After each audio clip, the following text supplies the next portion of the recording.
Good morning. Welcome, everybody. My name is Phil Howard. I'm director of the Center for Media, Data, and Society here at CEU. And it's a pleasure. My function for the next 20 minutes or so is mostly to help shepherd the introductory remarks.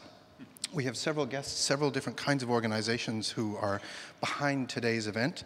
And so the simple task is to introduce you to some of the faces of those organizations, and then around 10 o'clock we'll transition to the first panel of the day.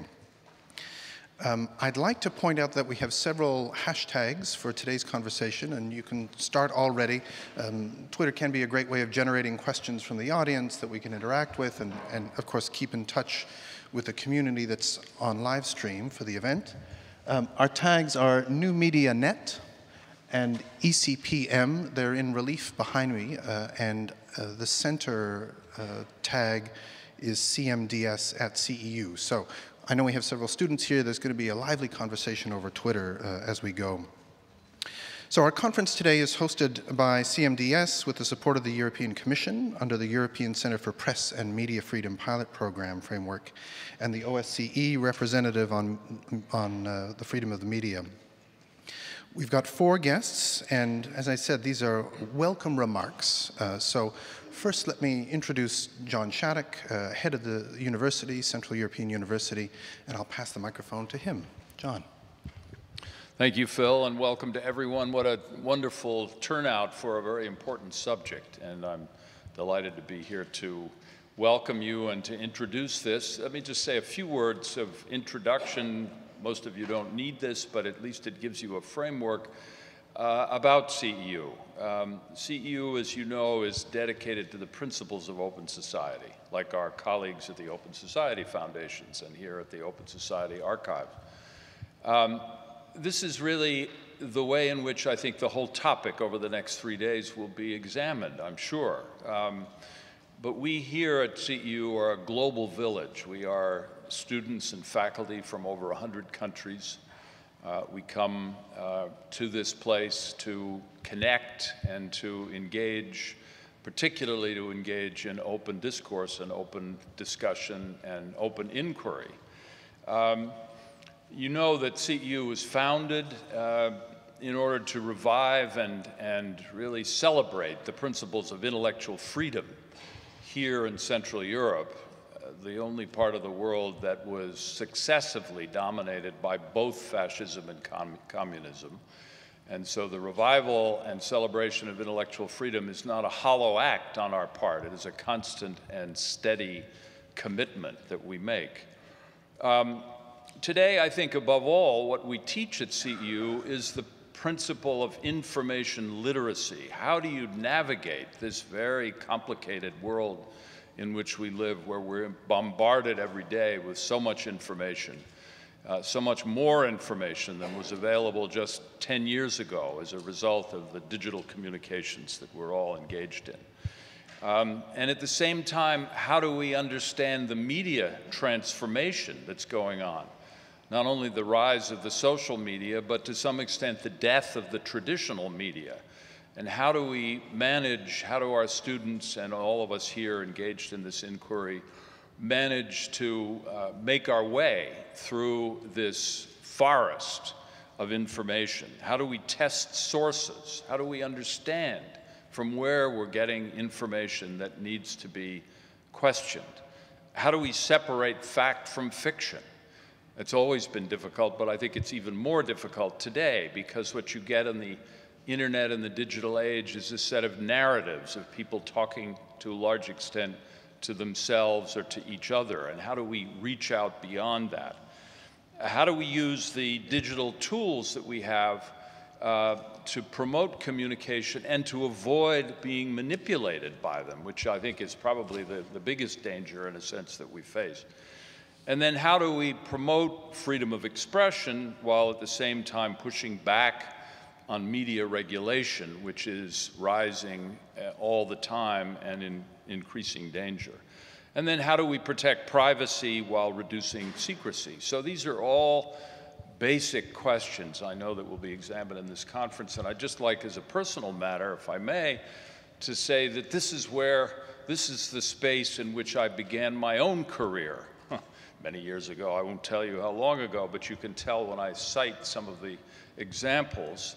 I was the inaugural director of the American Civil Liberties Union Project on Secrecy and Government Surveillance. So that's an interesting title in itself.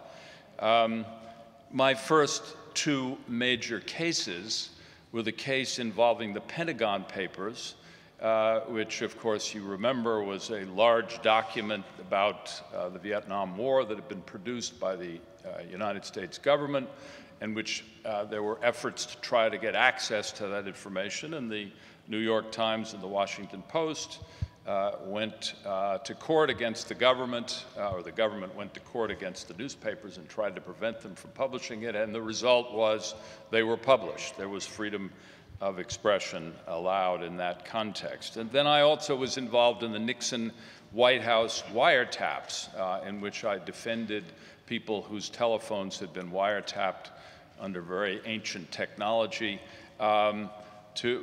without any justification or authorization other than a general suspicion that they might be leaking information. So these are two areas in which I have personal involvement, so therefore I'm particularly interested in what you're going to be doing in this conference.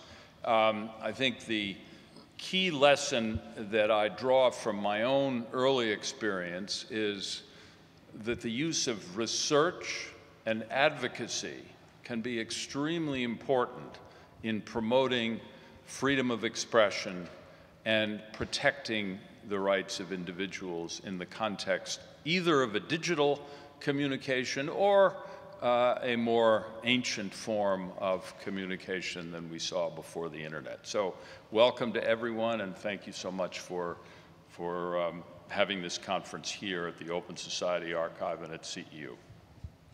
Thank you. Thank you, John. Now let me introduce Amy Bruyette, who is one of my colleagues at the center, who has welcoming remarks as well. Thank you. Thank you, Phil, and thank you, John, for your comments. I'm just going to say a few words so we can stay on schedule for the 10 a.m. live stream. And we realize that having this many welcoming remarks is a bit unusual, but I think it's a testament to the strength and the uniqueness of this event with so many collaborating partners. So first I would like to welcome the participants. We have journalists, lawyers, and civil society activists from 14 countries across the region, some who drove as far as from Macedonia. And we're really fortunate, I think, to have assembled such a group with such a high level of expertise. And we're really looking forward to hearing more and learning more from everyone over the next 3 days. I would also like to thank and welcome our event co-organizers, the OSCE Mission to Serbia and the Share Foundation, as well as the European Commission and the OSCE representative of Freedom of Media for their support. And also, of course, thanks to the Open Society Archives for hosting us in this very special space.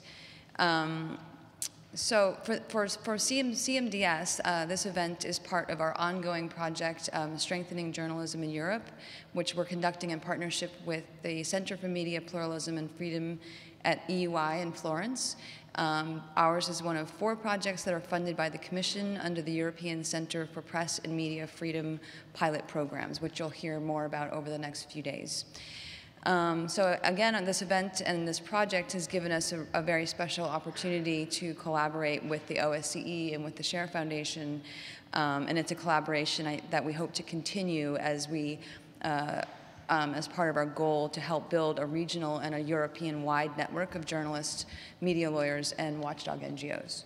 So I'll hand it over to... Thank you. Thank you.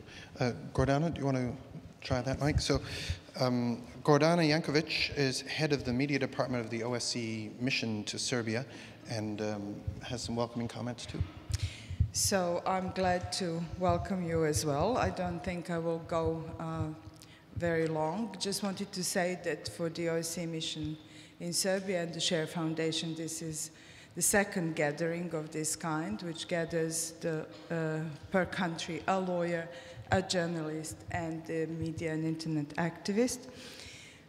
This was started as a part of the process to rebuild the trust and the links and the networks of professionals working in the Balkan region, and now it's getting bigger, and this is fantastic. The region that had new introduction of the new regional media is developing in a very interesting way. The media scene is transitioning to something we don't know yet what, but the presence of the global media is sort of bringing and addressing the citizen of the Balkan, not anymore the citizen of the country within the national borders. So we find that very interesting. And we find that the trust and the professional links between younger professionals working in the region are not yet fully established. So we are trying, together with the SHARE Foundation, to establish those links and enlarge the space for the fight for free expression. I can't find better place than Budapest of today to have this meeting, and I'm really glad that we have so many wonderful institutions that were linked to my recent past very closely. We were yesterday over coffee talking about the way how the OSI archives keeps the memories of struggle for freedom and freedom of expression alive here, and how Budapest represents the space where the recent events are also showing that this path is never over. And then a colleague of mine, one of the organizers, Miroslav Jankovic, said, I need to quote Kafka now. I need to quote Kafka and say the path is made by walking.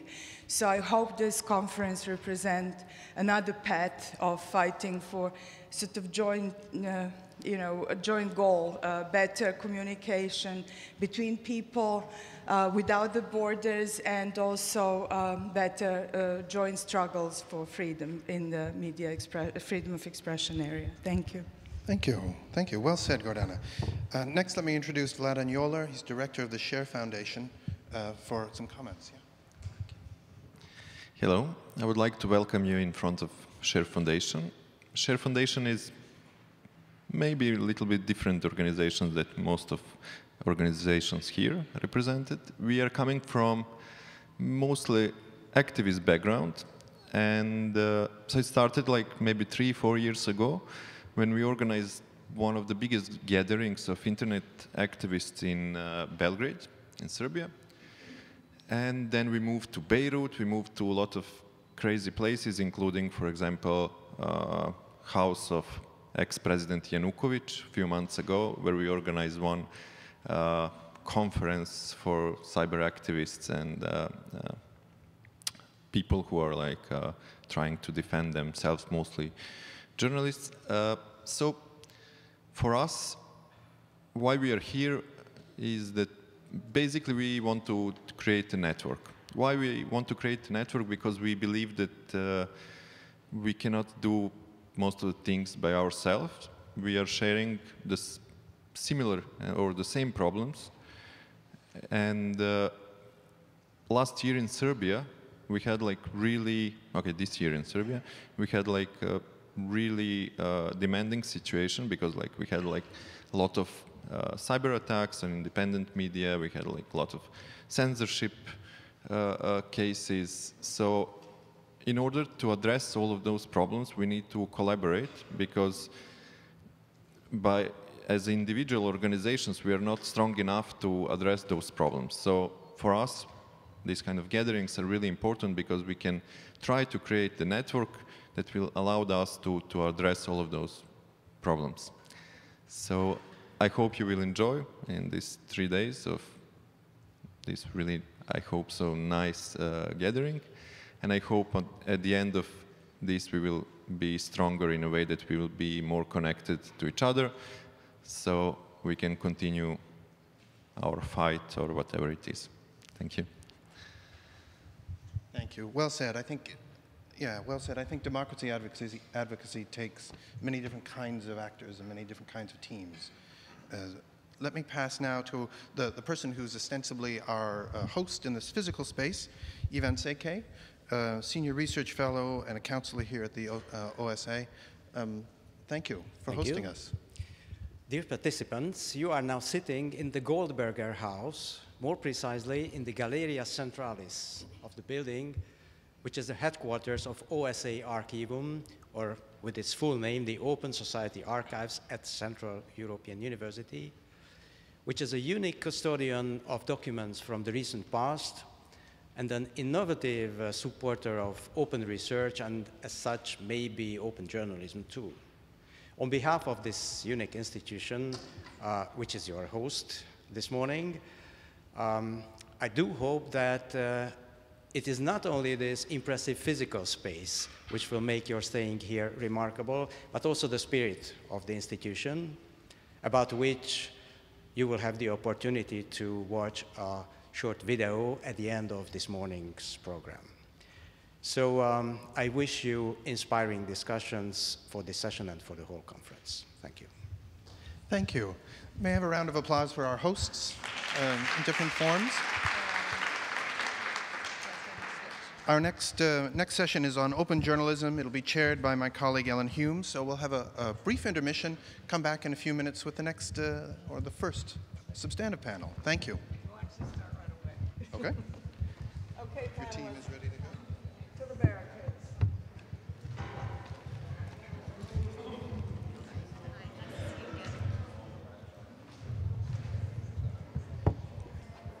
Okay, are you?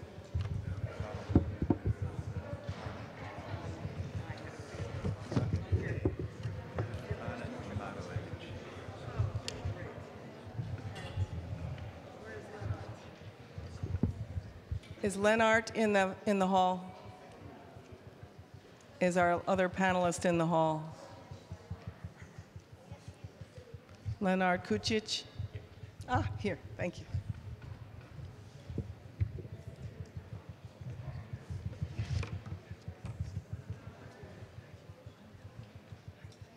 Girls and boys.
Okay, we're going to get started with the next, actually the opening panel. That was the welcoming panel, and we're the opening panel.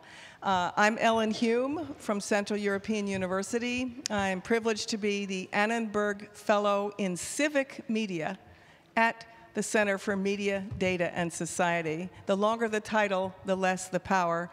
But what that means is that actually, since before your parents were born, I have been working on these issues of democracy and journalism. I learned everything I know, actually later on from Gordana and others in this room.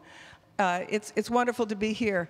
I wanted to tell you that I'm not going to spend a lot of time introducing the panel because you have wonderful biographies, so I'm just going to have us cut right to the chase. We also hope this will be a very interactive, open media session. So we're not going to give you big, long speeches. We're going to ask you to think of what ideas and questions you want to share in this conversation this morning. So we will not spend a whole lot of time with the panel. We will turn it to you to interact with us very shortly. And I just wanted to make a few comments about what are open media to get us going. I think we all know that some of the critical opportunities and challenges face practical discussions. We're hoping to have a practical discussion today, not a theoretical one. And for me, the four biggest questions are the business model. Who's going to support open media? You all know this is a problem. How do we make a living doing this? You can make a living doing many things, but telling the truth is probably one of the hardest ways to do it. Quality control is part of this. Since the producer is no longer accountable, how are we going to know whether what we are sending out or receiving or passing along is any good? We all know that's one of the critical questions, and I hope that we can start to address that also here today. I was very interested to learn of a project at Wellesley College in the United States where they're actually building an analysis system to track where each tweet starts from. And that sounds scary to those of you working under authoritarian regimes. But on the other hand, it might help us with this effort to create verification. If a rumor is started somewhere and we can track what happened to it, then it's a very interesting tool. But like all these tools, there's a double-edged sword. It can be used for good, and it can be used to stifle open media. So trust is a critical part of our conversation. I hope we will deal with that a bit today. I also wanted to share, we just had a presentation here at CEU. It was very interesting about how these social media tools that we are so happy to be using, because they enable open media so well, are not reliable because the middleman, the platform, Facebook, Twitter, are tinkering with the algorithms. So my Facebook friends will not see everything I post, and I will not see everything they post. Why is that? How is that? Well, we have to pay attention to these platforms and figure out how are they filtering our in and out news.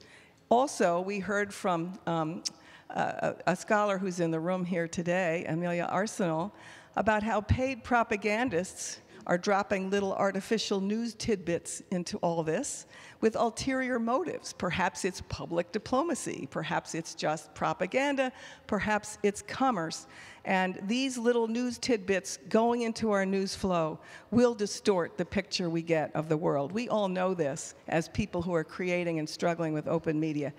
Another area, and I know Sejal is going to talk about this, is legal protections. Who the heck is a journalist now? Who deserves legal protection?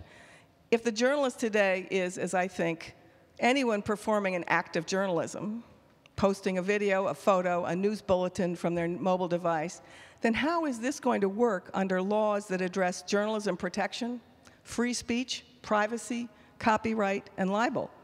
Are we going to maintain two categories, official journalists under legal protection and ad hoc part-time amateurs who aren't? How should this work practically? We also have Jill from The Guardian, who's a legal expert. I think we're going to get a lot of expertise about this in the room. And last, well, actually, second to last, is civic responsibility. I really got into journalism because I believed there was a public trust that I needed to hold and serve. But who holds that today? Who is actually going to be accountable and verify the content? Is it going to be the producer of the news, the purveyor of the news, the consumer of the news? Who is responsible? We've gone from a push culture to a pull culture, and unless people are media literate, I'm afraid we won't have the culture in our societies that will distinguish between what is nutritious media information and what is false or just diversionary. Finally, I would like to applaud the regional flavor of this conversation. It is wonderful to have people from all these countries. This is a hallmark of CEU. We are proud and delighted to welcome you. And I think this poses some particular regional questions.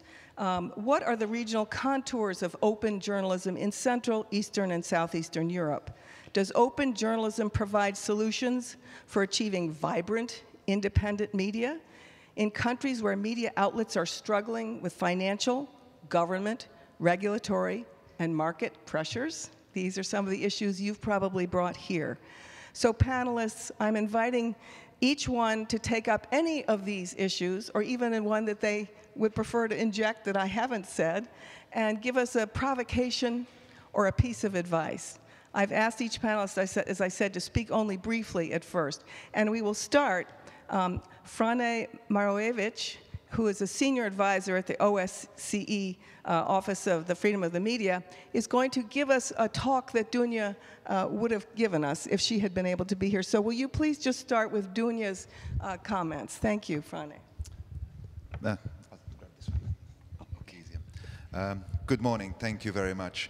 I'm here on behalf of Ms. Dunja Mijatovic, who unfortunately couldn't be with us today in person, as she had to travel to Moscow to address the European Federation of Journalists to raise issues, unfortunately very similar to those we are dealing with today, just in the context of Russia and Ukraine. So please allow me to start off with the main message which she wanted to pass on here at this meeting, is that over the past year, the media freedom situation in this region has only worsened. We have witnessed an alarming number of physical attacks, intimidations, death threats, and arrests of journalists. Equally alarming is that the political will of the authorities continues to be totally absent. Traditional journalism has become restricted in many ways. But the internet has provided a platform for those critical, investigative, and dissident journalists whose voices would otherwise have remained silent.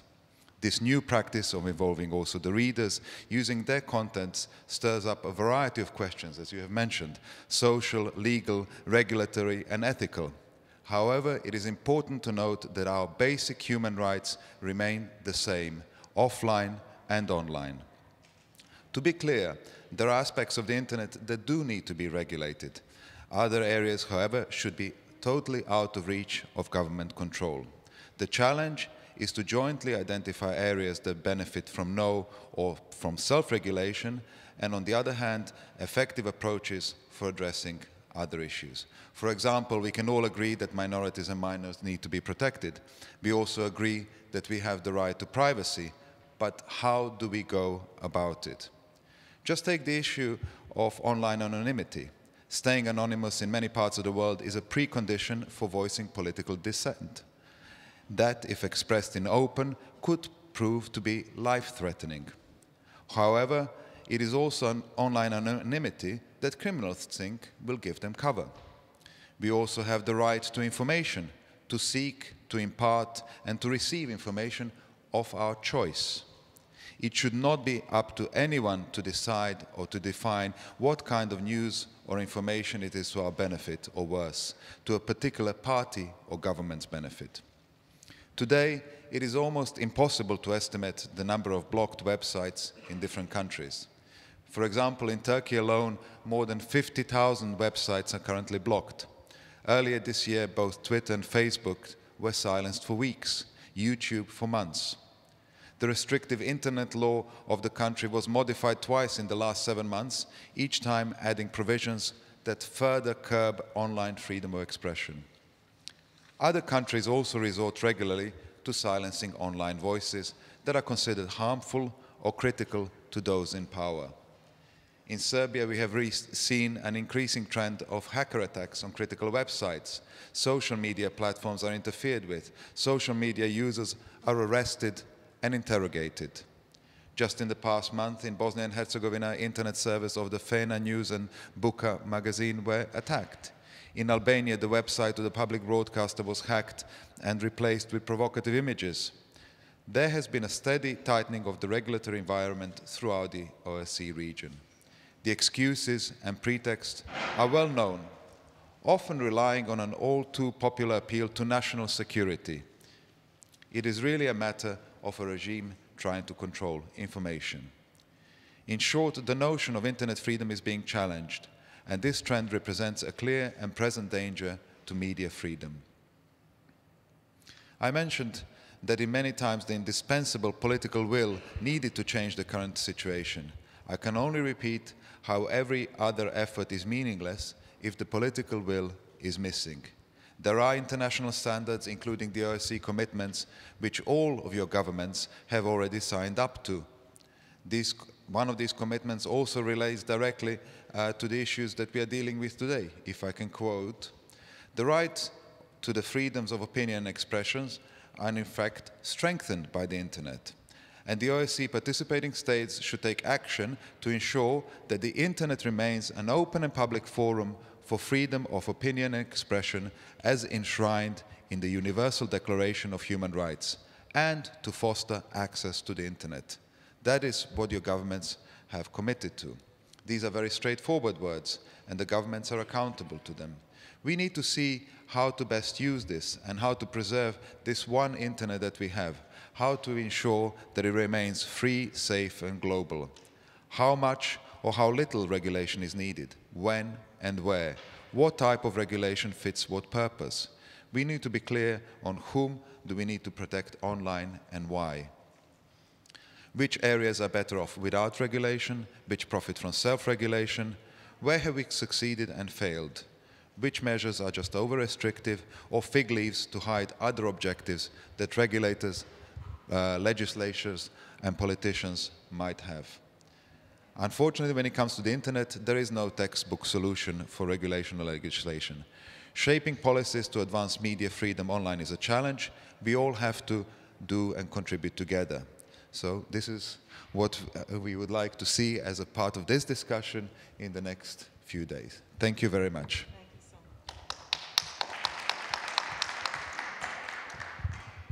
Thank you, Dunja. Good luck with your important work. To start off with the panelists now, I'm going to turn to Jill, who is our wonderful legal expert from The Guardian.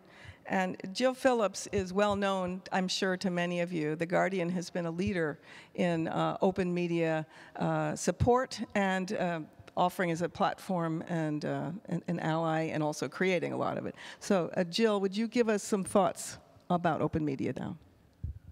Thank you. Thank you very much for having me. And this is my second visit to Budapest and to the CEU, and it's really fantastic to be back, so thank you very much. Now, I've got a couple of things that I'm going to circulate, because I've decided that we need to go back to physical paper so that we're not all looking and we've got something tangible. So there's two very straightforward pieces of paper that are coming round. One is just a summary, really from the Guardian's Open Journalist website, about some of the things that open journalism these days allows us to do and gives us a benefit from. And in a way, it's easier for you to look and have a look at that than me to tell you all about that.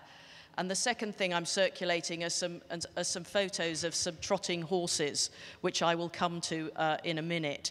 But it's sort of just to give everybody a nice, gentle start to the morning. So look, I was going to start by just a couple of quotes. One from Carl Bernstein, who said, "The best obtainable version of truth is what journalists at their best try to achieve."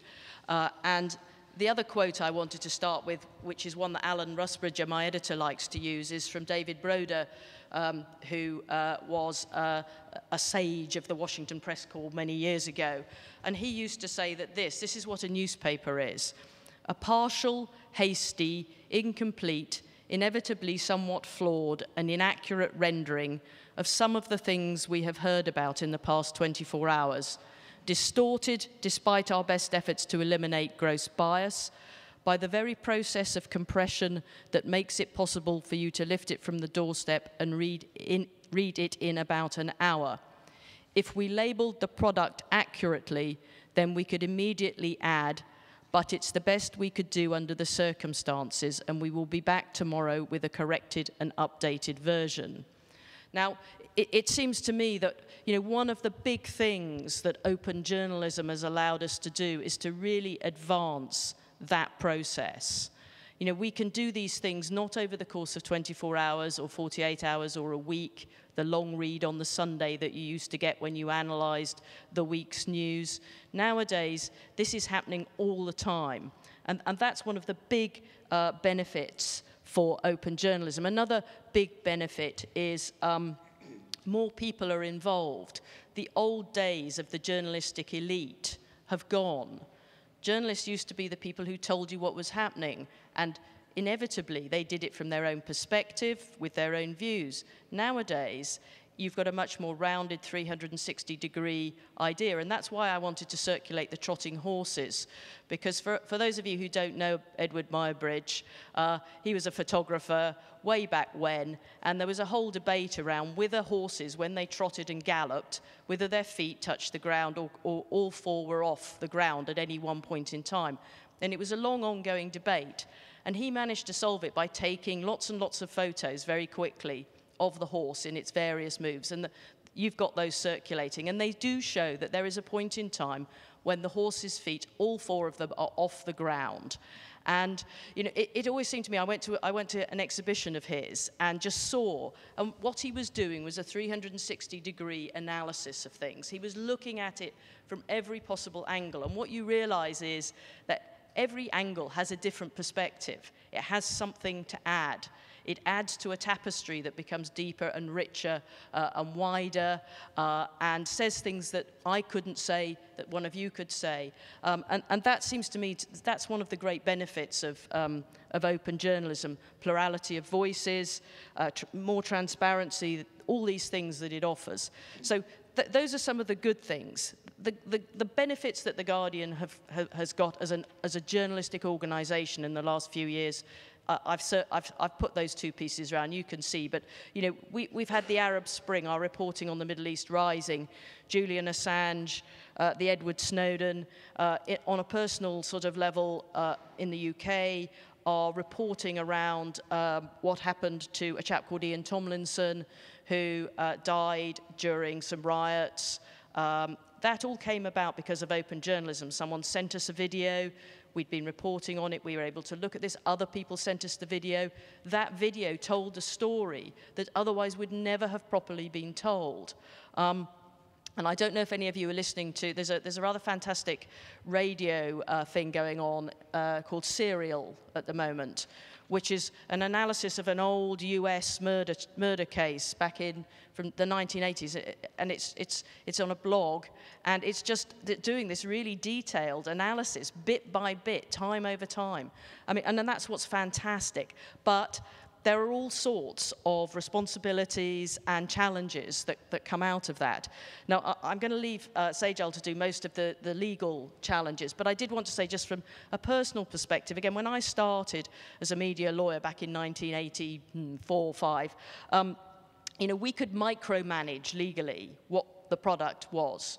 We could lawyer it before it was published. We had a deadline at 7 o'clock every night. We had one hard physical paper that went out, and then you could go to bed and wake up the next morning and start again. Now, it's 24 hours, it's 365 days a year, and it's probably more than that because we've got US and Australia, and so that circle never ends. It's rolling news.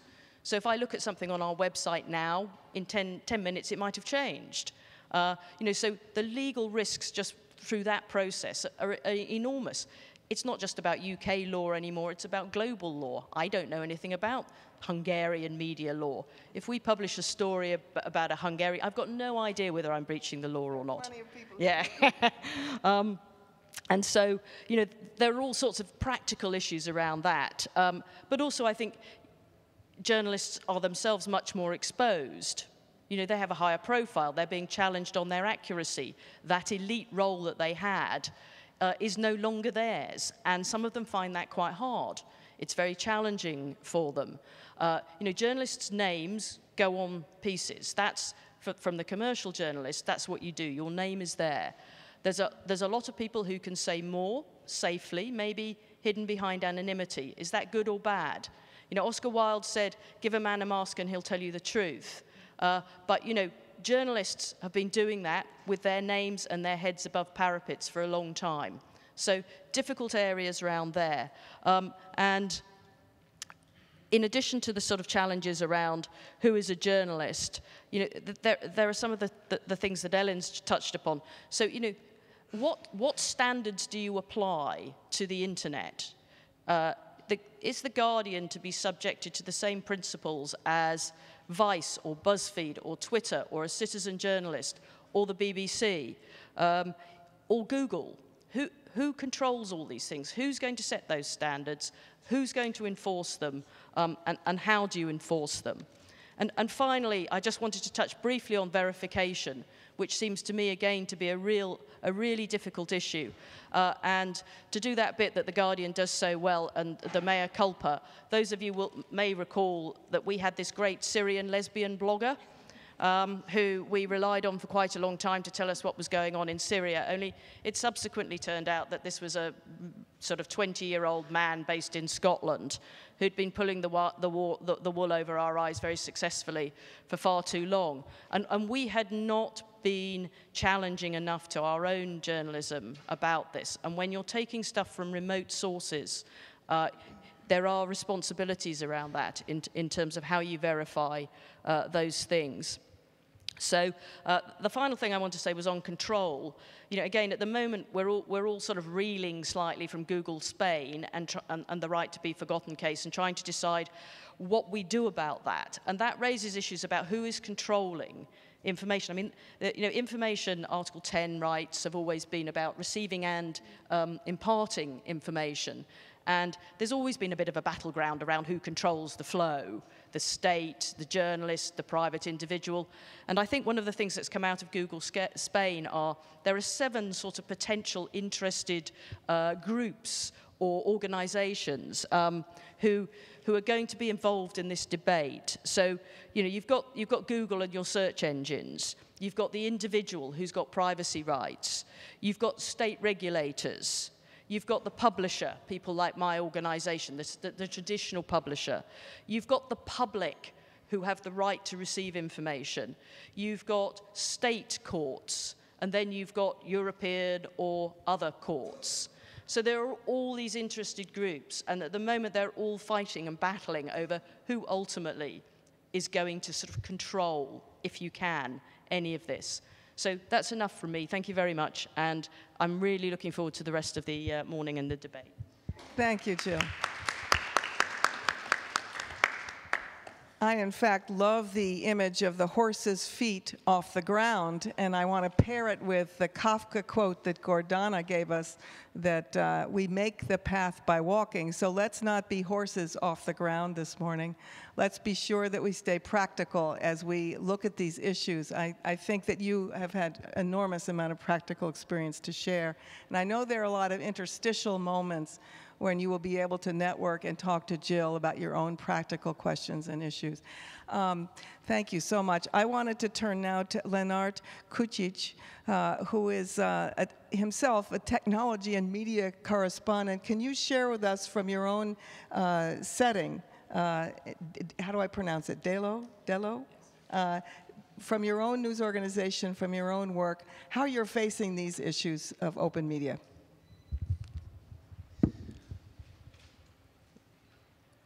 Yeah, well, for us it's a bit funny. Tech correspondents are sort of geeks, and we did this open journalism collaborative thing, open source organization of workflow like 20 years ago. But when you come to work in a traditional news organization, it's hard for you to adapt, to this very old media way of doing things. So when I first heard about this Guardian initiative, I of course introduced it to my editors, and said, well, this looks like a good idea because we are not very, trusted. What turned out to be the case is that journalists sort of love our readers as long as they're buying our products and keep quiet. Don't want to contest this. And this open journalism thing necessarily opens up your elite position in question. It started with comments. It seemed like a great idea. Give people the opportunity to comment on our articles.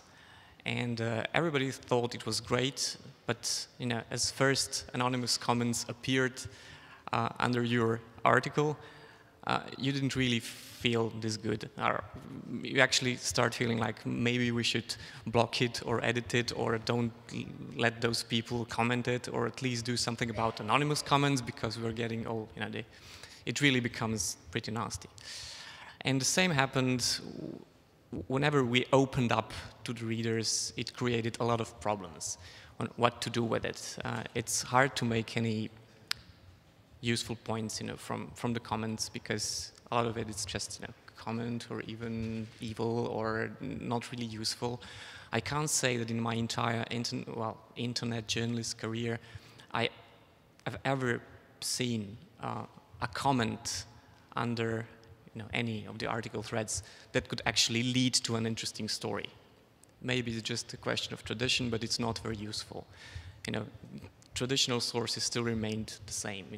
If you trust a journalist, then your source will come to you and then something will come out of it. It's never in the open. Then we started with experimenting with what about if we make our own leak platform, something to be safe, a safe depository, so that the whistleblowers will be able to contact us and give us something.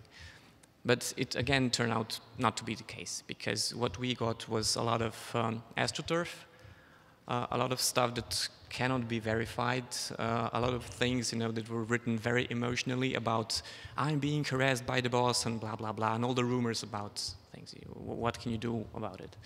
It's again quite difficult. So I think that that's why traditional media organizations are wary and, say, well, maybe it's a good idea, but it's not very useful.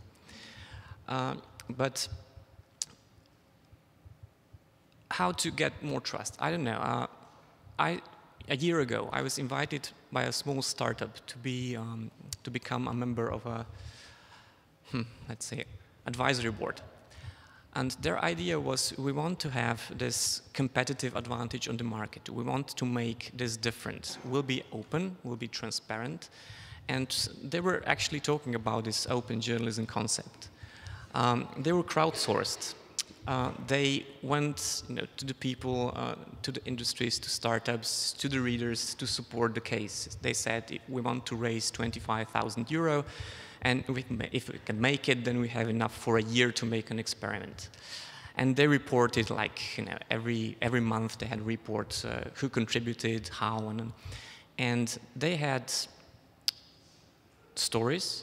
It was data journalism, investigative journalism, up to very high standards, interesting things with follow-ups that most media wouldn't pick up and pursue. And they had their first meetup with the founders and the readers and whoever wanted to join. And the editors were sitting in front of all the audience, and they introduced the project, and they discussed lively about stories, about how they pursue, how they do it, and discuss also, what should we do next? Do you have any ideas? Are there any other important stories in Slovenia that we should tackle? And there were millions of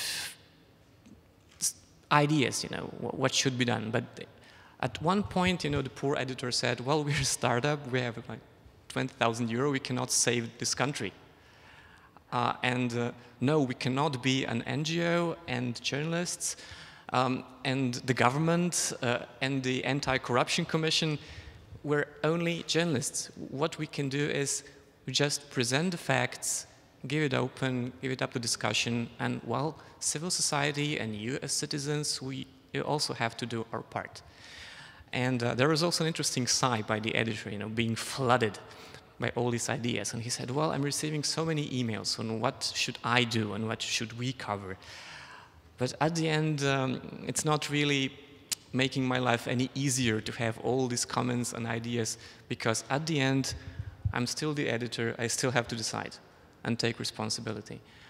And I think that that's something that every media company, be it closed or open, faces at the end.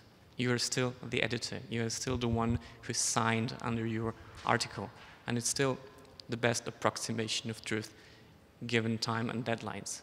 But what I think is more important is to regain this trust that we as journalists are only people who made mistakes. In this region, I don't think that there still is any idea of journalist mistakes. We cannot do mistakes. Somebody is behind us. Somebody is saying to us what to do, what to write. There is a propagandist, there is a lobbyist, there is somebody, is just no space for mistakes. That you do something with your best intentions and something is wrong and can be corrected. I think that this in this region is lacking this idea that we're just making mistakes as every other professions.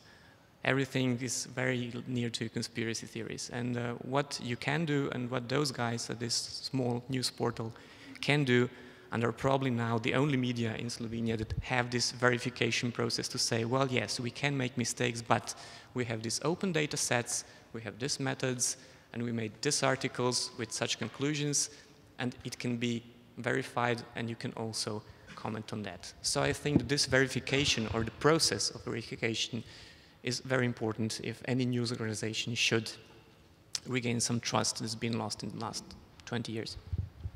Thank you very much, Leonard, about telling us about what's happening in Slovenia and how hard it is for legacy media organizations with professional expectations and standards to fit into this new environment.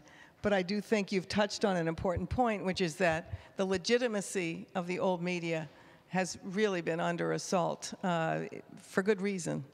And that by opening it up, that creates perhaps a greater legitimacy by having the public's voice and corrective capacities, but also it erodes the sense of who's accountable.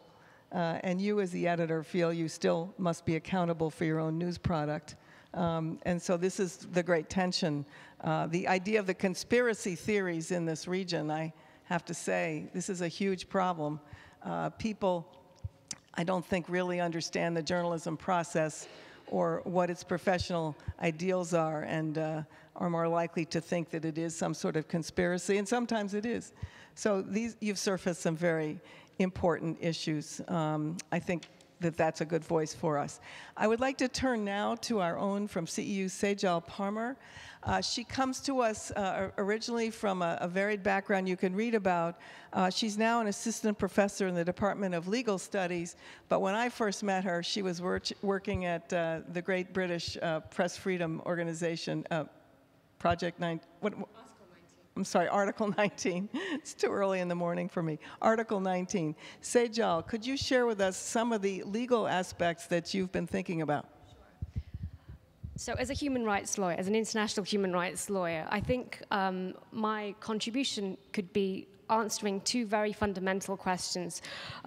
One, what are the legal and specifically human rights implications of this notion of open journalism, and why is it important to take a human rights perspective of this emerging debate first? And then secondly, to what extent should the protections and privileges which courts, international bodies, and domestic courts have accorded to traditional media, to what extent should those be extended or adapted to those individuals who rely on open journalism now? And given that this is a new area and that there will be a number of questions which courts haven't answered, in fact, most of these questions courts haven't answered yet, what are the underlying principles that we should be thinking about applying in this realm? To put it bluntly, are traditional journalists special anymore, given open journalism? if they ever were special at all, in terms of their rights and privileges. Turning to the first question, why is it important to understand the legal, specifically human rights dimensions? I'm going to draw upon an article written in the Wall Street Journal earlier this month by an international human rights scholar and practitioner, Philip Alston, who is now the UN Special Rapporteur on extreme poverty, but has held a number of positions. In the context of why the World Bank should take human rights law seriously, he's given a number of indications about the value of human rights. And I'm going to draw on them and adapt them for this particular area, this new area of open journalism. So why thinking about rights is important for open journalism? First, the context and framework that human rights delivers in this new emerging debate. These rights point to legal obligations on states that states have themselves agreed to, and their underlying social values, which inform their interpretations. And courts, but also other relevant actors, including the UN Special Rapporteur on freedom of expression and regional rapporteurs on freedom of expression and freedom of the media, have interpreted. So these principles have been reflected upon, discussed, adjudicated upon. So we have this normative background through which we can gain a sense of normative clarity about what law, what legal principles should apply in this realm of open journalism. And finally, the human rights perspective gives us a sense of the dignity and the agency of individuals, whether they are journalists or not. So these are some reflections which I gained from a piece which has nothing to do with journalism, but nonetheless, I think, is helpful in articulating why human rights perspectives are important in this realm. So turning to my second question, I'm going to be quite short. Are journalists special anymore, if they were at all? So on the one hand, it's interesting to observe that international courts and authorities have recognized that journalists have a kind of enhanced level of protection because of their specific role in society, because of the role that the media plays in a democratic society.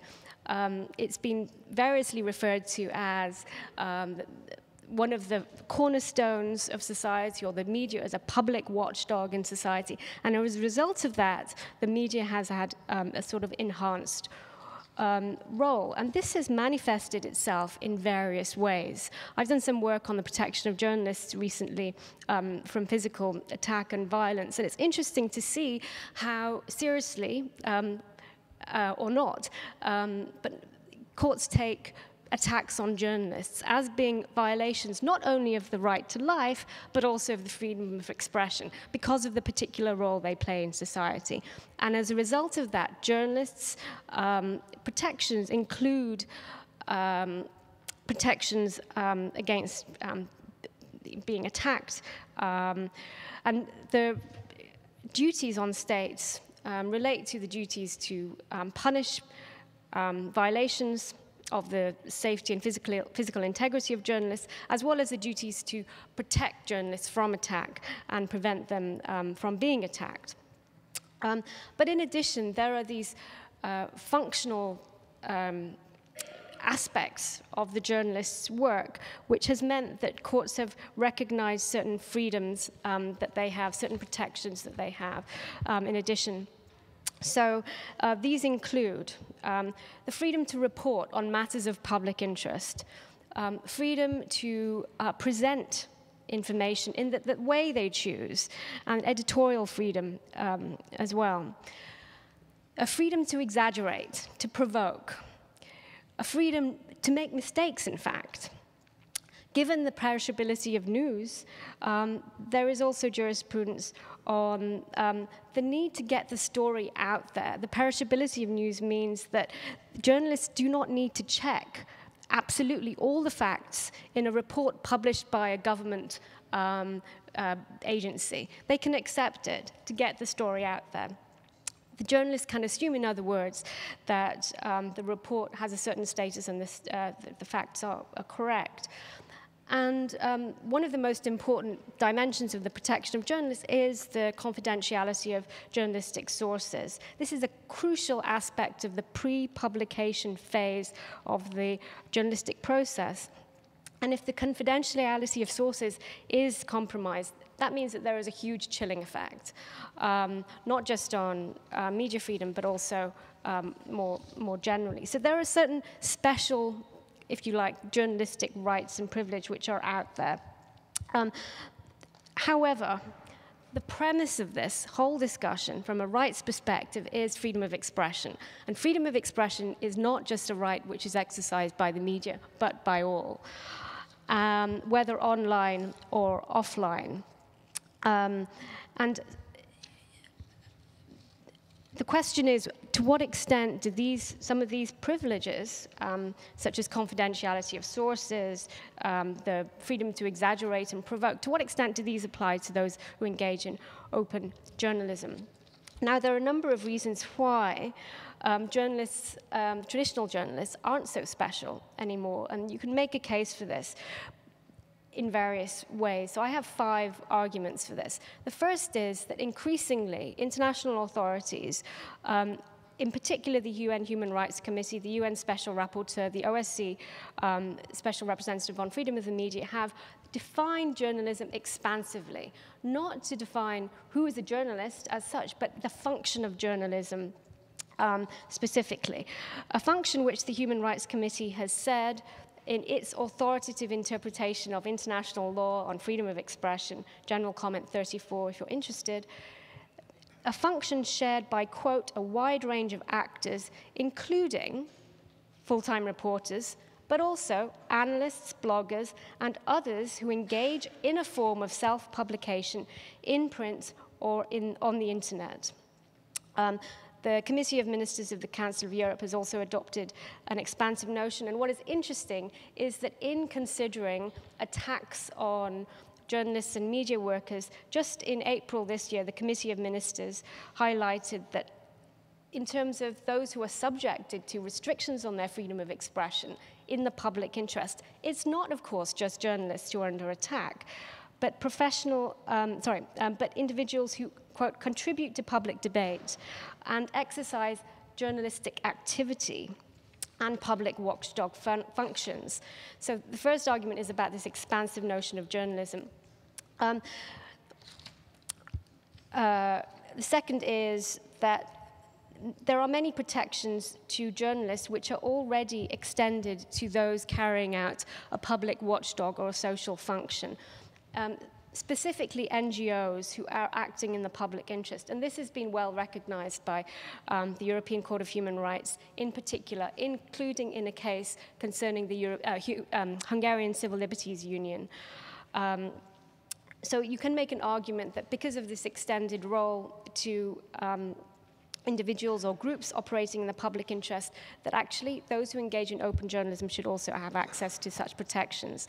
The third reason is that the internet as a forum of public debate for the ordinary citizen as well as journalists has been recognized to, quote, have no less powerful effect than the media. A very helpful case which a speaker who is speaking later on this afternoon knows much more about Yildirim and Turkey. Yaman Akdeniz was an important player in that case. And the fourth reason is, quite simply, that human rights instruments should be interpreted as living instruments, keeping in with the times. They should be practical and effective, not theoretical and illusory. This is a principle of the European Court of Human Rights jurisprudence. So it's very easy, I think, to make a case for an expanded notion of what is journalism, even though there are these core journalistic privileges which may have existed once, but are also changing. But there are a number of challenges and questions. What are the boundaries? A question that Jill Phillips asked in an earlier debate at the OSCE: who has the mandate to determine what the public interest is? Who is undertaking a public watchdog role? And a final question is about, okay, there are these protections and privileges, but what about the duties and responsibilities? How do you define those? What is the role of journalist unions, for example, the International Federation of Journalists, in terms of coming up with codes of ethics or other best practice standards for those engaging in open journalism? Okay, thanks very much. Thank you so much, Sejal. How many here in our group are engaged in any kind of legal battle at the moment? Look at you. Brave souls. Okay, you have some wonderful technical expertise here. Help build your network, including exchanging information about what you know and what you need to know with our experts. I'm so glad that we have some legal help here for you. I wanted to now turn to actually Frane again, who wonderfully shared Dunya's opening thoughts. And Frane works closely with Dunya at the OSCE, representative of the freedom of media. And Frane, what should we be thinking about as we work together on creating this network to promote open journalism, open media? Thank you very much. For us as an intergovernmental organization, our primary role is to deal with the governments themselves as the first target. So one of the things that the representative has launched is a series of discussions and debates in our office together with the 57 governments, which includes all the countries represented here, plus many others. I think the OSCE covers what we tend to call region from Vancouver to Vladivostok, so North America, whole of Europe, Central Asia, South Caucasus. And it is important that these governments also get an understanding what they are dealing with when it comes to changes in journalism. From some cases, you do realize that it is ignorance. They are also very much stuck in an old notion of journalism. I think as Jill said at her introduction, you have a newspaper, it's finished, it's done, I've read it, there is a clear line of editorial responsibility and so on. So they have this very strong idea there.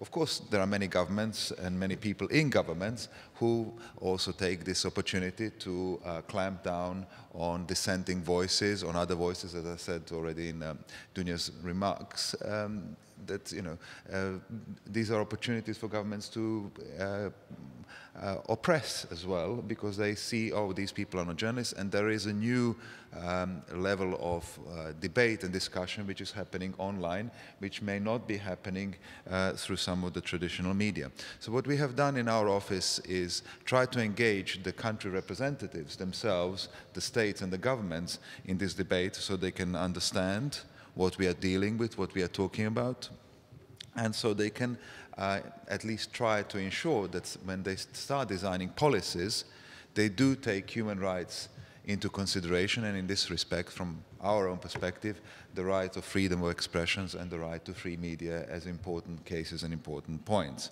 So we had 2 of these sessions, and I would like to maybe read out some of the recommendations which Dunya gave out to the 57 states as their representative. They selected her, they gave her the mandate, so she now comes back to them and says, okay, this is what I think you should do when it comes to open journalism. The countries need to acknowledge that journalism has irreversibly changed and that the new actors are also contributing to the public debate through the media. And the internet is just another medium when we talk about, for example, freedom of expression as enshrined in the Universal Declaration of Human Rights. It does not talk about freedom of radio, freedom of television, or freedom of the press. It talks about freedom of expression, regardless of the method that we employ to exercise that freedom. So this is important.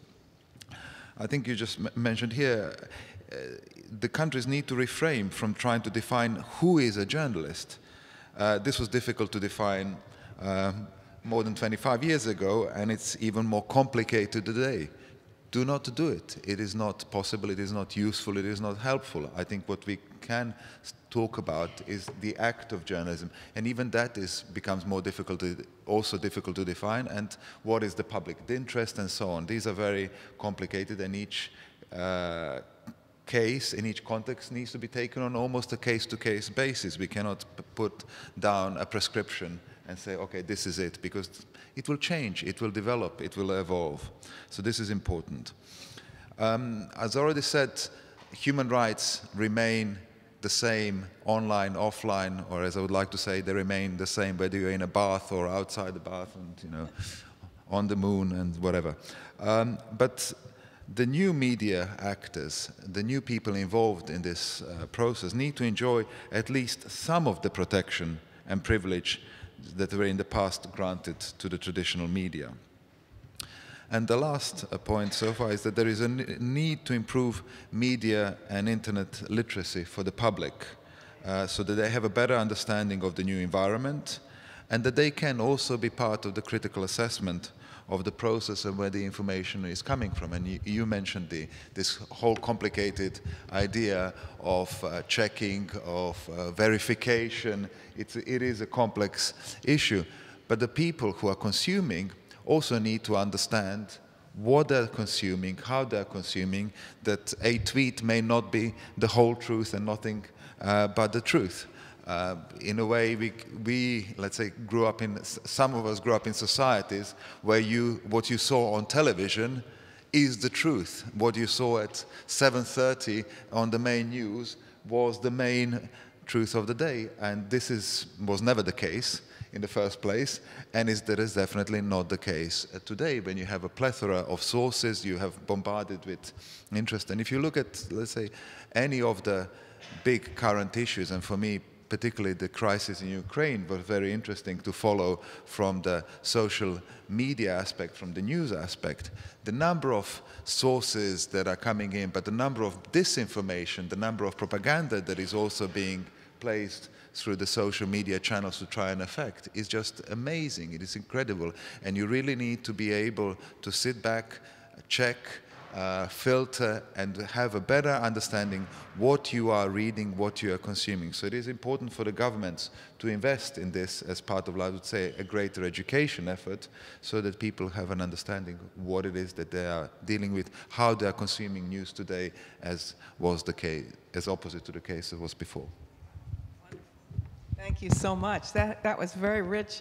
And I'm reminded when you talk about the ignorance of governments and frankly also of many ordinary people about how journalists have worked and try to work. I think of Lennart's observation that they tried to open up their news process to the public a bit to say, here's what we're trying to do, here's how we do it. I think it's very important. Media literacy is very important. I would just put in a tiny little thought of my own on that, because this is one of the areas that I think about the most. And that is that when we teach and in schools and when we teach people media literacy skills, it's not just to build cynicism about the content that they're consuming. Many media literacy workshops just say, this is advertising, this is propaganda, beware, you know, you're being used, you're being manipulated, it's all a conspiracy against you. Some of that is absolutely true and vital, but we need to help people find the nutritious bits. We need to help them judge how and when should I trust something more than something else. That's why that Twitter bug is interesting to me. That's why I think trying to create some sort of accountability for media is very important. But this is a very complicated and emerging field, as we've seen. And I really think we've had some good starts. Now it's your turn out there. And I think Eva has a microphone. Oh, no, it's Dumi has a microphone. Who would like to make a very brief comment or ask a question? Yes, please, and please tell us your name and who you are. Yeah, hi, my name is Stuart Chisholm. I'm with the Open Society Foundations. And this is actually a question maybe for Jill and Sejal about the experience now of lawyers also in defending cases of surveillance against journalists. We've just seen today now an announcement coming out of the UK of 6 journalists there with the National Union of Journalists suing the UK government for surveillance. And the question is really, do you think that lawyers are properly prepared to defend cases like this? Because standards are just developing in regards to what the, you know, around surveillance and what's appropriate and what's not. So I just was interested to get your feedback on that. The case that Stuart's referring to this has all really come out of the Edward Snowden revelations. And I think whether you agree, and I suspect most of this audience is probably more in agreement with what Edward Snowden did than in disagreement, but whether you agree or disagree, what Snowden has done is shine a light into some very dark areas, and the extent to which this phrase national security is used by state agencies to justify all sorts of things. And it sort of started off as this sort of mass collection of data, and a lot of people didn't really engage because they sort of said, well, it's not really me, I'm not doing anything wrong. Lines that in history we're very familiar with. But I think what's coming out of it now is that there's been much more specific surveillance going on and extraction from data and observations. And on one level, Stuart, surveillance of journalists is not new. Even in the UK, we had Sally Muir, who was a regional journalist on a local paper, was covering a couple of stories that she had a police source for. The police bugged her car, raided her house, took her computer, and eventually she was being prosecuted. Eventually, it was all dropped. But it went quite a long way through the trial process. So on one level, this isn't new. The techniques are, more covert and hidden. And I think the law is there to grapple with it. And I think lawyers, human rights lawyers on Sejal's old side are very savvy about it. One of the interesting things I've always thought is that free speech is one of those rights that is constantly in conflict with other rights. And when you live in the free speech world, which I do, you sort of go, why aren't all human rights, civil liberties lawyers in the same camp as me? And that's because some of them are protecting privacy and things like that. And so there's this constant conflict with these rights. And what some of this is doing is pulling together a sort of much more cohesive, it seems to me, group of people who are actually saying, this is something we can all buy into. It's not about people saying terrible things that we really don't like and don't agree with and are intrusive or defamatory. And so, we don't buy that. So, I think there's quite a lot of room for us all to get together on these things. And, it's not just, from my perspective, this is not just, what's come out of Snowden is not just about journalists. They've been doing this to lawyers. They've been doing this to legally privileged communications. They've been doing it to correspondence or communications between MPs and prisoners. Communications that should be confidential. And, these things have got to be challenged. And part of the problem is when you play this national security card, everybody goes running. Judges go running. They're not willing to challenge it. And, we've just had this secret trial in the UK where if the journalists and the press organisations hadn't got involved and said, you can't hold trials in secret in this country, and you certainly can't hold anonymous trials in secret. And it was the media who went and challenged that and won and got people named. And what's really come out of it, there's got to be a retrial about some aspects, so I have to be a bit careful about it, but it was sort of segued up into completely open, semi-closed, with journalists allowed to be there, but they had to put their notes in files, and they're only going to be allowed to refer to that if down the line they decide that they can make it open, and then still completely secret. And I still have really grave misgivings about all of that as a process. It's a difficult dilemma because journalists want to know things, and journalists will sell their souls sometimes to find out things.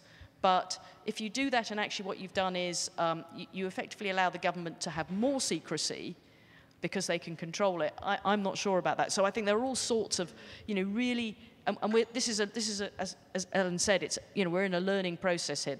Some of this is new, some of it's old, but we're moving those old concepts into this new world. Sure.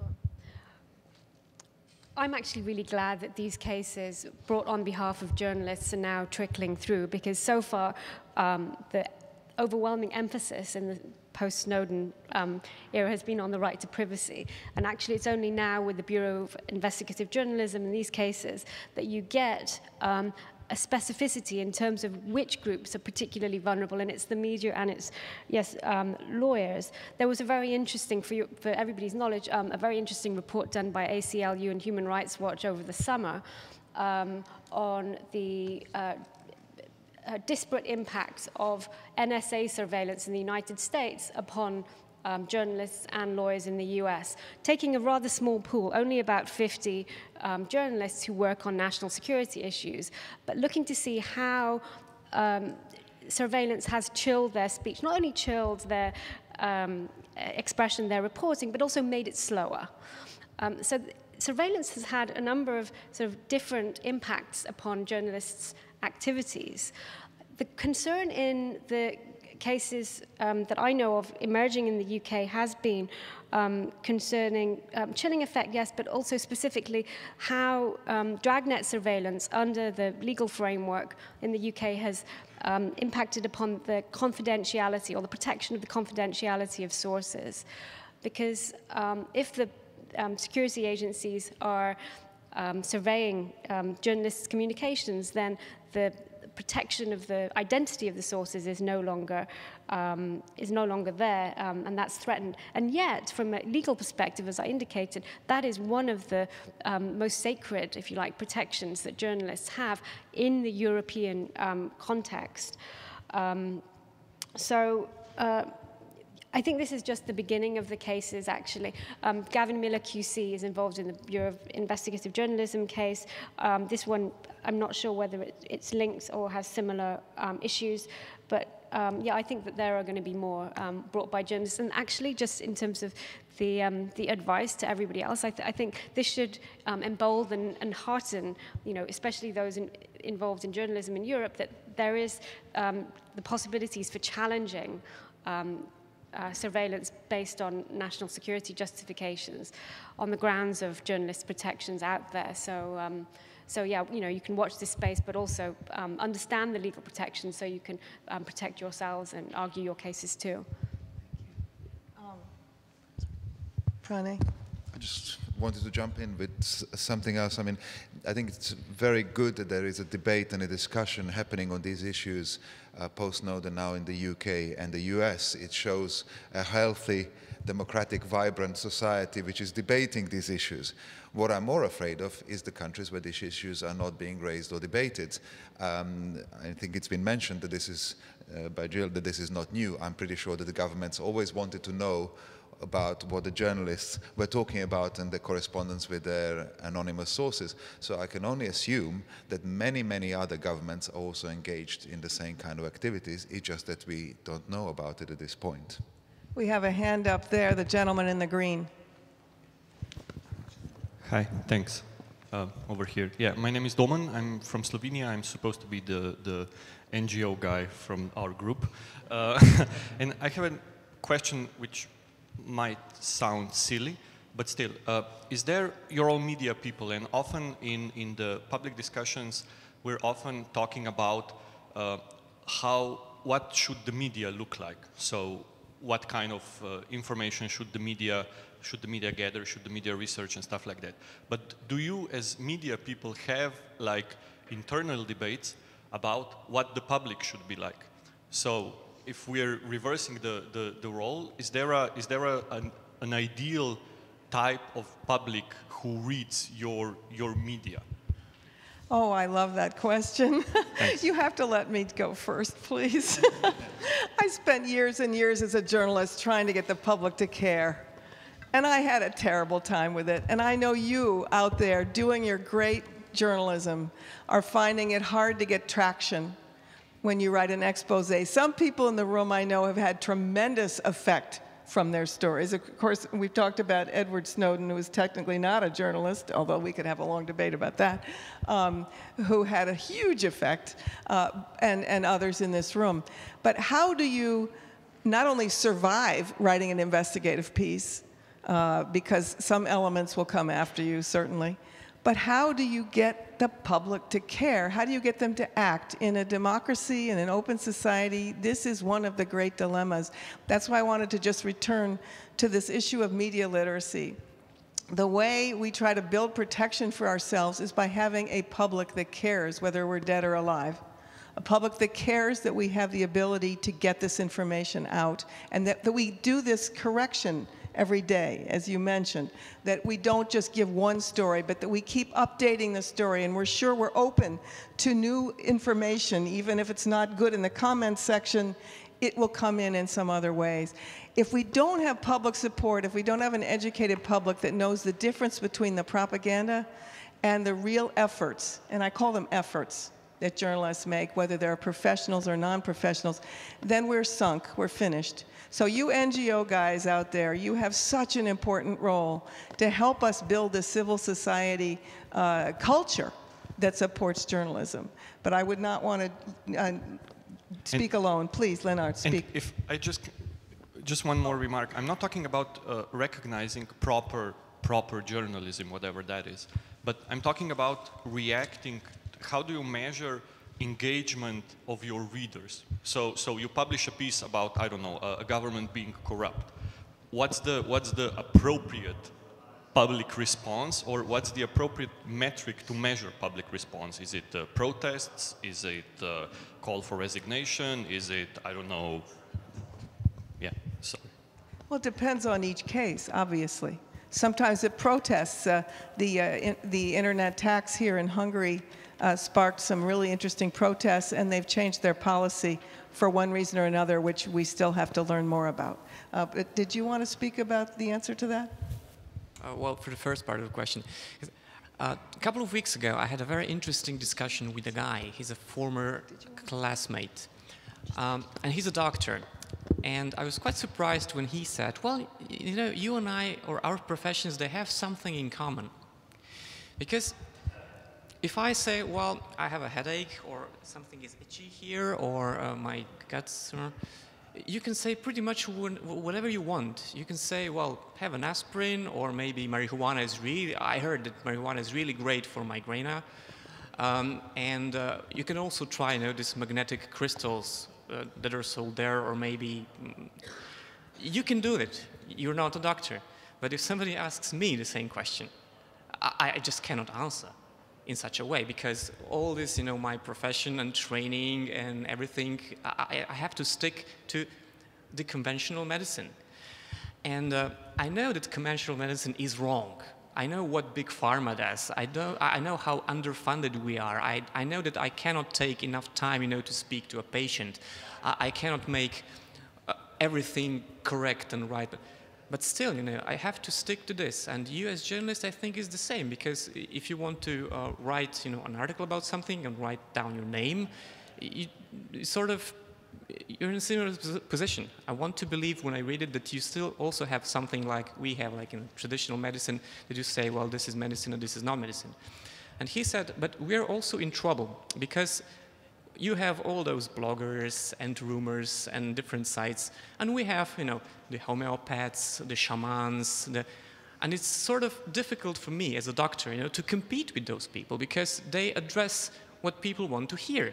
They comfort, they consolate, they give answers they want to hear, they manipulate, they do all sorts of stuff. Maybe they're also helping somebody, but you can never know.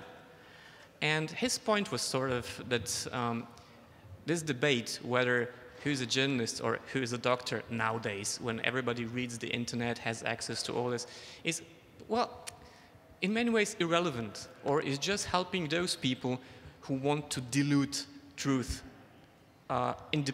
almost indistinguishably. That everything is a fact, everybody can have, you know, their own facts, their own truth, their own interpretation. I'm not saying that we should go, you know, back to this traditional idea who's an expert and who can speak about stuff, but I think that all public groups, be it the scholars, the doctors, the journalists, have to really think about, you know, why and what kind of social symptom is also that nobody and nothing and no expertise and no field is being trusted, and how to regain this trust. Just a couple of sort of things to throw into the mix. on Monday, The Guardian are in the Supreme Court in the UK on a case involving some private correspondence with Prince Charles and various government ministers. And this is a case that's been wending its way for a long time through the courts. And we've done pretty well. We've won quite a lot of the court cases. The government are appealing. They put a veto down. I mention this only because the case is going to the court on Monday. And yesterday, I think we did a big piece about Prince Charles to sort of set up the story. And then online yesterday, we put a poll up. Do you support, do you think that we should know what Prince Charles's letters say?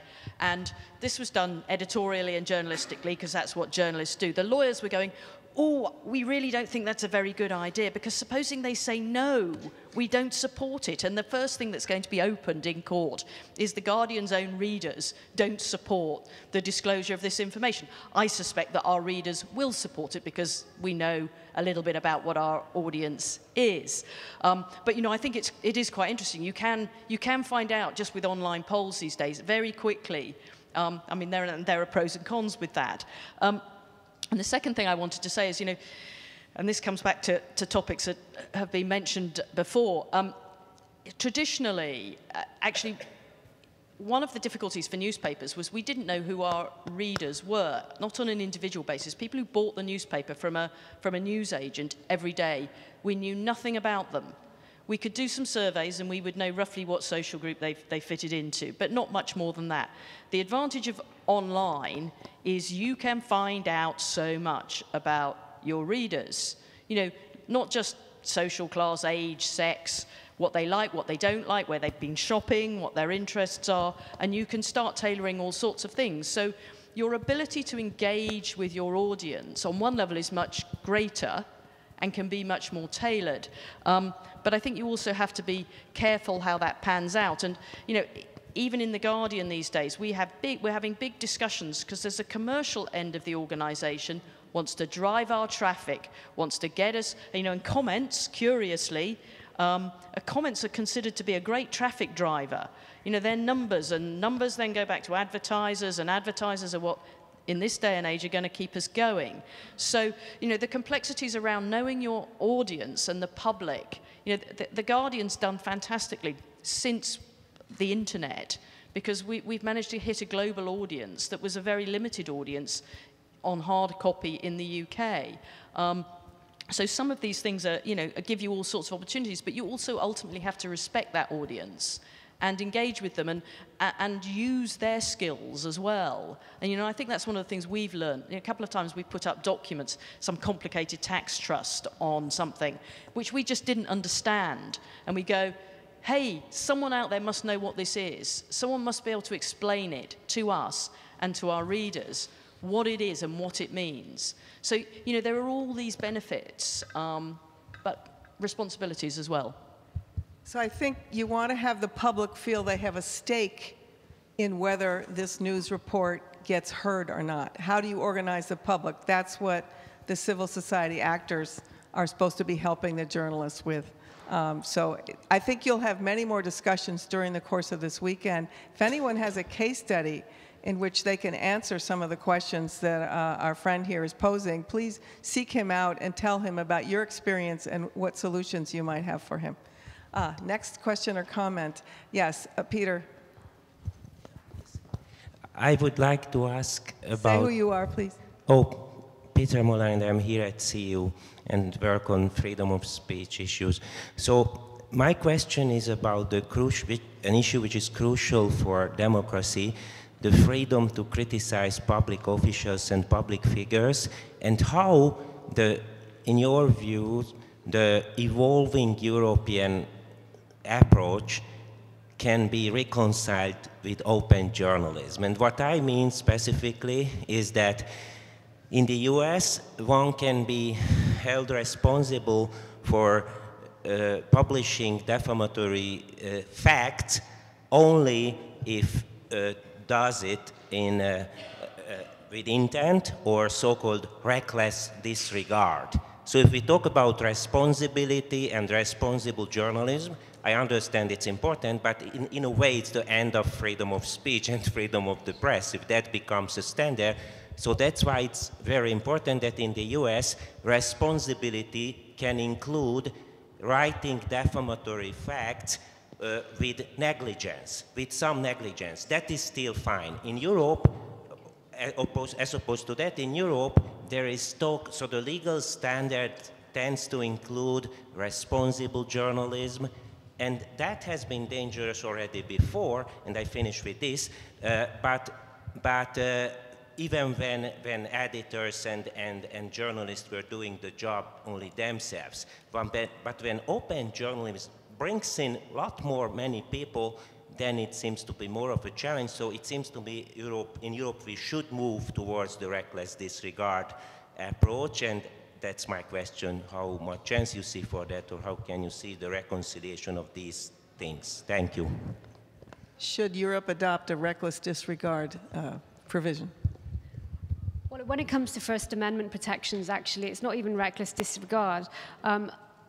From the perspective of New York Times and Sullivan, as my students know, it's actually malice. So the First Amendment protection is stronger than the European, and the European jurisprudence has been criticized, especially in cases concerning defamation under Article 10 in recent years. Having said that, I still think that the Strasbourg jurisprudence offers a strong protection of freedom of the media. And even though maybe America offers a higher level of protection when it comes to defamation in connection with public officials, we should not consider Strasbourg as being appalling or presenting a low standard. There have been some cases where the notion of responsible journalism has come out, particularly in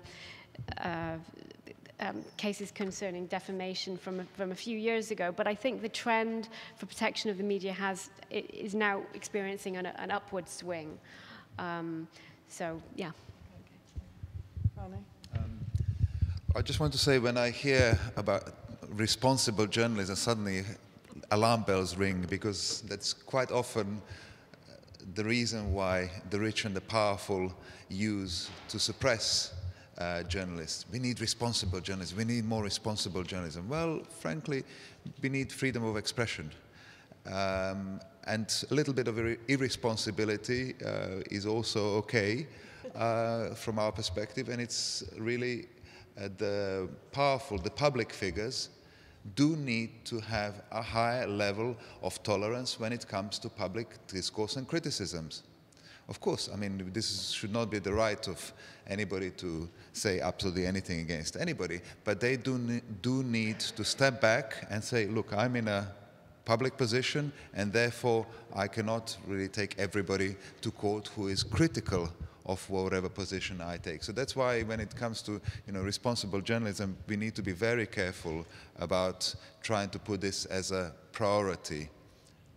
I mean, I think it's always been recognized that the freedom of expression includes the right to make mistakes, as long as when you are aware properly that you have made a mistake, you correct it promptly and quickly and in a prominent fashion. And in the UK, we've developed over the years what became known as the Reynolds responsible journalism, which was really around, as long as you try and get to the bottom of something, then if you get it wrong, there is a defense there, providing you can show you've taken the right steps. Now, we've just introduced we've got sort of abandoned Reynolds and gone for a new, in defamation terms, Section 4 of the new Defamation Act is around public interest. And that's quite interesting, because that's sort of taking it away from journalists per se and putting it into a public interest, statements of public interest. So not just about journalists, from anybody on one level should be protected. But we haven't really had any case law on that. So I think it'll be interesting to see whether that ends up going very close to Sullivan by a slightly circuitous route, because there's a whole resistance to Sullivan per se coming in.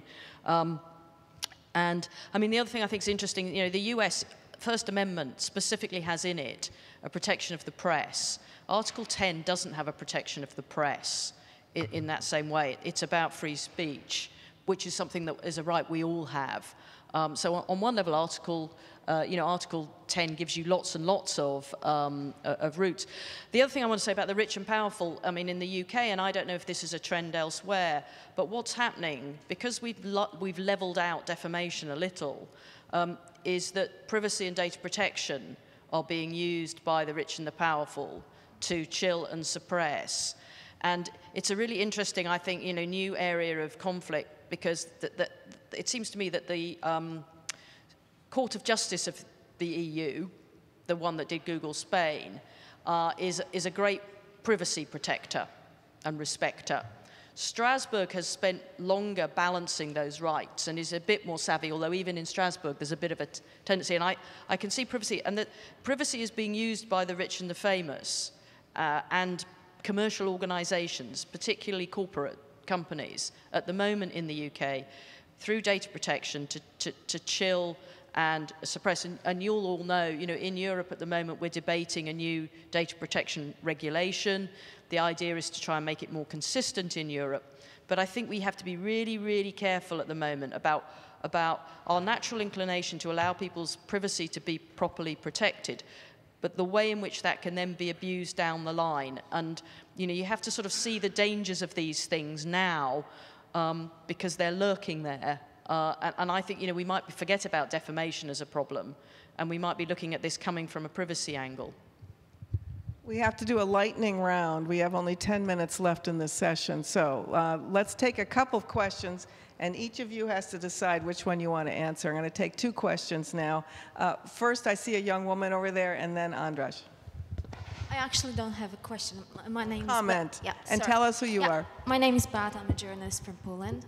I'm not really good in law, but I know that there are some lawyers from Poland. So just to comment on that, because I can't hear you. Can you say again who you are? Beata Biel. I'm from Poland. I'm a journalist. Poland. Yeah. Okay, thank you. I was just going to comment that probably very little of you know that in Poland we have law, in criminal law, we have a regulation called 212, which allows people to sue journalists in criminal cases for defamation, which we have been fighting with for many years, but it's still in criminal court. So it's not just a civil thing, and it's often used even by politicians. So this is the problem we're dealing with, but we don't see many hopes with that yet. So just to comment, thank you. I know this is something that the OSCE works on. Before Dunya was in there, Miklos Harasti was working on these issues. Yes. And Andras here, Pete. Hello, my name is Andras Pete. I'm a journalist from Hungary, and I have a question for Jill. You said that this is a learning process, and I would like to know, what did you learn from the NSA story? What would you do differently, you in the legal department and in the newsroom, if you received the next chunk of sensitive digital information? Okay, I'll try and do. I mean, there's lots of things. I mean, on a practical level, one of the things we're doing at the moment is we're looking at moving quite a lot of our operations onto the cloud, and that has all sorts of issues around it. And I think one of the things that, if we ever have a Snowden type thing, we will do is we will not do any of that in any linked up way. We will do it in a closed basement with computers that are not linked into anything, and that will happen. That is the only safe way in that really high extreme thing to do. I mean, that's a practical point. Be very, very aware of who's looking, who can get whatever. The second point legally that I would make as a lesson that we've learned both from WikiLeaks and from Snowden is the enormous benefit for us of collaborating with journalists around the world on these sort of stories. Because the reality is, even if they try and close down you in one country, if you've collaborated, so that, move away from exclusivity as being a big thing and your thing, share that exclusivity, because then, as I say, if there's a game in the UK called Whack-A-Mole. Do you know what that is? You hit the mole with the hammer on one head and it pops up in a hole somewhere else. If you hit us in the UK and close us down, someone's going to pop up somewhere else with the story. So there is a collaborative benefit to making those arrangements. And the US is great because on pre-publication prior restraint. Most of the time, it's not going to happen in the US. So if you've got a US collaborator, even if they completely manage to cut us out, we can pop up in the US, we can pop up in Europe, we can pop up in somewhere else. So those are just two of the really big things, I think, that came out for me. Thank you. When I was in the Czech Republic, anyone here from the Czech Republic? Wonderful. I remember there was a story about Mr. Klaus's wife and some of her bank arrangements. And the Czech press at the time was nervous about publishing it because there would be real repercussions. And what they did was the German journalists covered the story, and then the Czechs could report, the German press is saying this about Mrs. Klaus. And so this cross-border collaboration can have many forms. It can be overt, as I just described, or it can be just your network working. And I think you've just given us a good rationale for why this conference is so important. We have time for maybe two more. Yes, the gentleman here in the front. Dumi is coming with the microphone.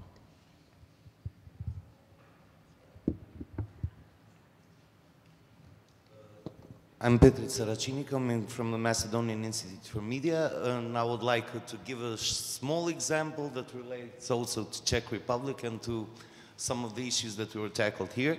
I don't know whether you've heard that the chief of our secret police, Mr. Mialkov, sued the most popular weekly in Macedonia, Focus, for writing a story which basically gave the statements of our ambassador in Czech Republic on the private businesses of the head of our secret police in the Czech Republic. So maybe this is a very unique case that you have a chief of secret police, also a businessman. It's a unique case in the world, maybe. And the unique case, I think, in the world, or maybe I'm not quite aware of that, but maybe one of the rare cases, or I haven't heard a case of chief of secret police suing media. That happens very rare.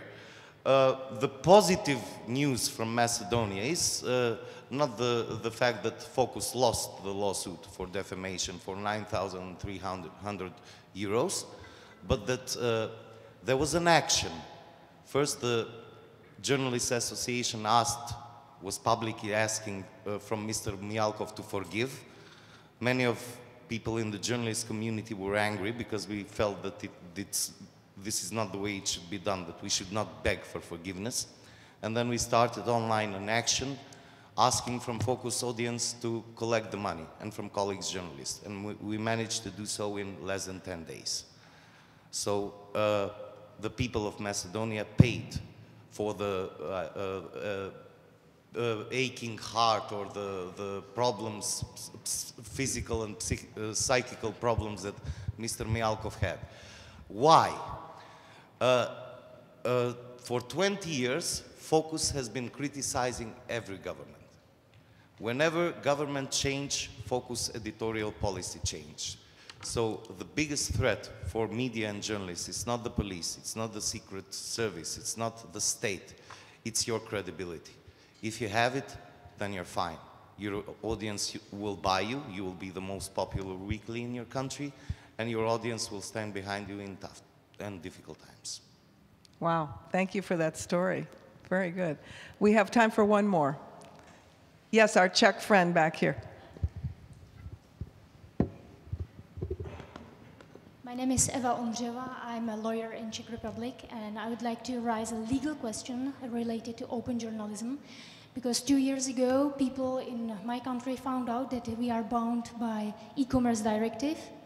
And thanks to notification services, publishing houses are getting at the moment 10 or 15 notifications per week asking to take down opinions of ordinary people, also discussion. It's not the comments that are racistic or primary illegal, but they are honest opinion. And unfortunately, some courts just do not understand what does it mean, the ISP liability and so on. So they think that we shall take down every content we get the notification to down.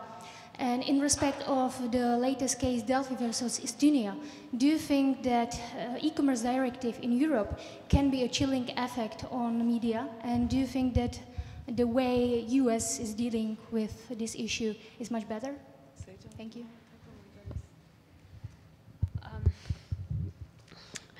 Well, Delphi was decided against freedom of expression. And perhaps this is one of the consequences of the decision at the chamber level, the situation in the Czech Republic now. But Delphi is going to be appealed. In Delphi, what happened was the internet service provider was made liable for comments put on the portal, essentially, by a third party.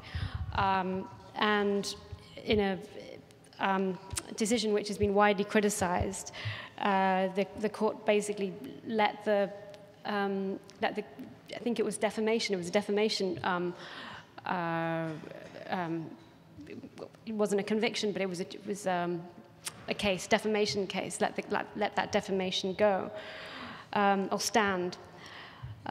We don't know. I mean, Delphi, I think, is going to be decided in the Grand Chamber in the next few months. So I hope that it will be decided or reversed, the previous judgment. But we still don't know. I think it would be atrocious. It would be such a step back for freedom of expression if it were upheld. I think we just have to await that decision. Just add one thing. I mean, it's deeply ironic in a way that the e-commerce directive in the UK is sort of regarded as a bit of a liberator, because the test in it is about unlawful comment, which suggests you have to establish something by law that is unlawful, as opposed to just being defamatory, i.e. someone else is saying it. So there's a sort of irony about the twist in that, which was seen as advancing things in the UK. But I mean, I think what it highlights is a much more complex problem around all of this, which is what you do. You know, there's always been an issue legally. If you're put on notice that something is untrue, what do you do about it? And until you're put on notice, particularly if you're not really a publisher, if you're a search engine or something like that, you can sit back and plead ignorance. Once you're put on notice, the whole rules of the game and engagement change. And the real difficulty for below-the-line comment, searches, etc., is that generally that is being done by organisations who have got no investment in that speech. They're not the ones who've put it up. They're not the ones who've thought about it. They're hosting it. They're offering a platform for it. And it's a really difficult call for them. Do you fight these things? Do you challenge it? Do you start investing in protecting someone else's speech? Or do you just take it down because life's too short and it's not your problem? You know, which is a very pragmatic route to take. And in a way, that's what's happened with Google Spain as well. I mean, we're having this constant argument now. Do we just let Google carry on delinking from some of our stuff? Do we engage? On one level, it's not our problem because our site's still there, our stuff's still there. And you know, these are really, there are legal issues and there are real practical issues and there are ethical issues around how you respond. And you know, this is part of what we're discussing because this is all new. You know, it's complicated and we haven't really got to answers yet involving, you know, the rights of all these people who are involved in these debates. Oh, sorry, go on. We have this, you know, this idea of right to be forgotten. We're getting maybe 5 to 20 requests to put down something on our websites, and it's almost impossible to explain to people that you should apply. I mean, you should complain to Google, because right to be forgotten doesn't mean that we should take down our article.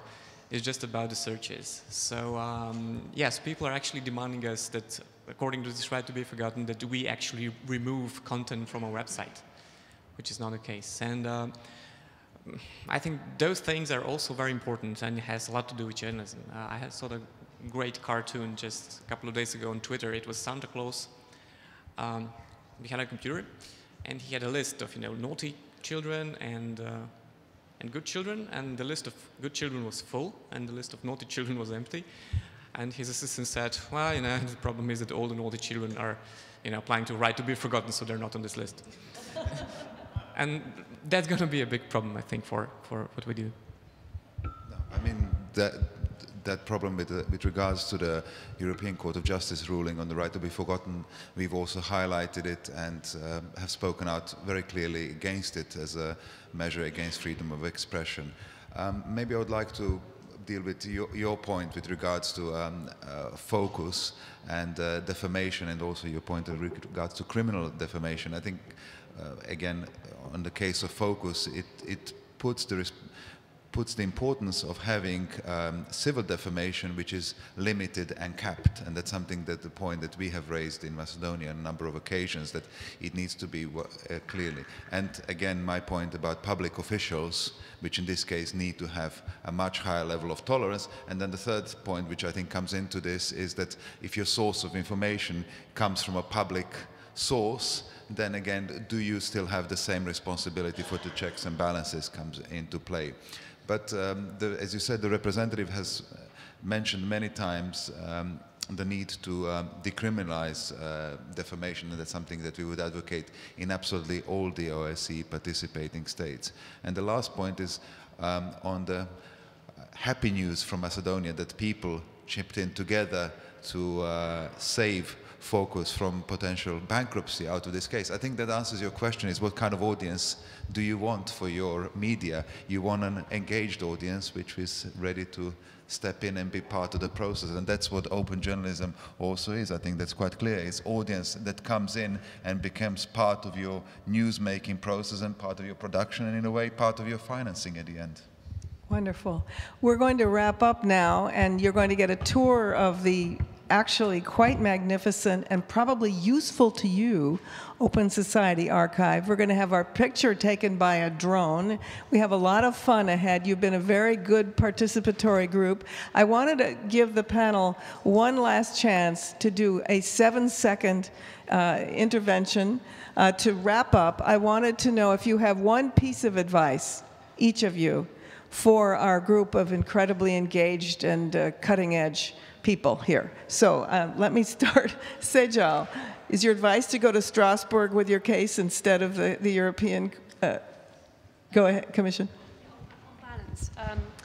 But I think it's something that Vlad Jolan said right at the beginning, which was about strength through interconnection. You know, building this network, I think, is very, very important. And the fact that you have lawyers amongst you and, you know, with you at this time, I think is helpful.